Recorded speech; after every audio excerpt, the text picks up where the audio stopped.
یہ آئرہ کی طرف سے اپنے خاندان کی عزت بچانے کی ایک آخری مایوس کن کوشش ہے۔ وہ محبت کو تو نہیں چھوڑ رہی، لیکن وہ اس رشتے کو سماجی اور خاندانی اصولوں کے دائرے میں لانے کی کوشش کر رہی ہے۔ وہ کامیار کو یہ پیغام دے رہی ہے کہ اگر تم مجھ سے محبت کرتے ہو تو تمہیں میری دنیا کی بھی عزت کرنی ہوگی، بھلے ہی میں نے اسے چھوڑنے کا فیصلہ کر لیا ہو۔ اور حیران انگیز طور پر کامیار مان جاتا ہے۔ اس کا یہ کہنا کہ اگر میں بھی وہی کروں جو میرے ساتھ کیا گیا تھا تو کیا فرق رہ جائے گا تم میں اور مجھ میں، یہ تو اس کے کردار کے بالکل برعکس لگتا ہے۔ کامیار کا یہ جملہ اس کے کردار میں ایک نئی پرت کا اضافہ کرتا ہے۔ یہ ظاہر کرتا ہے کہ اس کے اندر انتقام کی آگ کے ساتھ ساتھ شاید کہیں نہ کہیں صحیح اور غلط کا احساس بھی باقی ہے۔ صحیح۔ یہ آئرہ کی محبت کا اثر ہو سکتا ہے، یا شاید ایک لمحے کے لیے اس کی اپنی انسانیت جاگ اٹھی ہو۔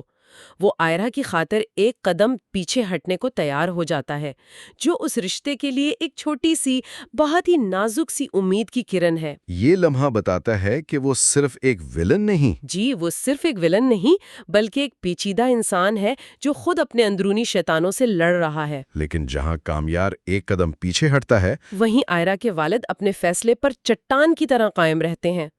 وہ اپنے ایک رشتہ دار کو صاف صاف بتا دیتے ہیں کہ ان کا فیصلہ حتمی ہے، وہ آئرہ سے تعلق ختم کر رہے ہیں۔ جی، کیونکہ ان کے لیے یہ اصولوں کی جنگ ہے۔ وہ جس شخص کامیار کو اپنی بیٹی کے لائق نہیں سمجھتے، وہ اس کے سامنے جھک نہیں سکتے۔ ان کے آخری الفاظ اس پوری کہانی کا درد سمیٹے ہوئے ہیں۔ کون سے الفاظ؟ ایک باپ اپنی بیٹی کو راضی خوشی ویسے انسان کے حوالے کیسے کر سکتا ہے جسے وہ دل سے اچھا مانتا ہی نہیں؟ یہاں ان کا دکھ صرف بیٹی کے جانے کا نہیں، بلکہ اس بات کا ہے کہ ان کی بیٹی نے ایک ایسے شخص کو چنا جو ان کی نظر میں غلط ہے۔ یہ ان کی پرورش کی، ان کی اقدار کی شکست ہے۔ بالکل۔ تو کہانی یہاں آ کر ایک ایسے موڑ پر ختم ہوتی ہے جہاں محبت کے نام پر کیا گیا ایک فیصلہ ایک خاندان کو بکھیر چکا ہے۔ آئرہ اپنے مستقبل اور ماضی کے درمیان کھڑی ہے۔ اس کے والد شکست خوردہ ہیں لیکن اپنے اصولوں پر قائم ہیں۔ اور کامیار، جس نے سمجھوتے کی ایک چھوٹی سی امید تو دکھائی ہے، لیکن اس کا ناقابل اعتبار رویہ اب بھی ایک بہت بڑا سوالیہ نشان ہے۔ بالکل، یہ کہانی ہمیں سوال پر چھوڑ جاتی ہے کہ جب محبت کسی کو اپنے خاندان اور اپنے ساتھی میں سے کسی ایک کو منتخب کرنے پر مجبور کر دے تو کیا کوئی بھی انتخاب واقعی صحیح ہو سکتا ہے؟ کیا ایسے فیصلے میں کوئی فاتح ہوتا ہے؟ آئرہ نے کامیار کو جیت لیا، لیکن کیا اس نے خود کو، اپنے ماضی کو اور اپنے باپ کی محبت کو ہمیشہ کے لیے نہیں ہار دیا؟ یہی وہ سوال ہے جو سننے والوں کے لیے ہے۔ جب محبت کی بنیاد ہی ایک خاندان کی تباہی پر رکھی جائے تو کیا وہ عمارت کبھی مضبوط ہو سکتی ہے، یا اس کی بنیادوں میں ہمیشہ وہ دراریں رہتی ہیں جو ایک باپ کی شکست اور ایک بیٹی کے ناممکن انتخاب سے پیدا ہوئی تھیں؟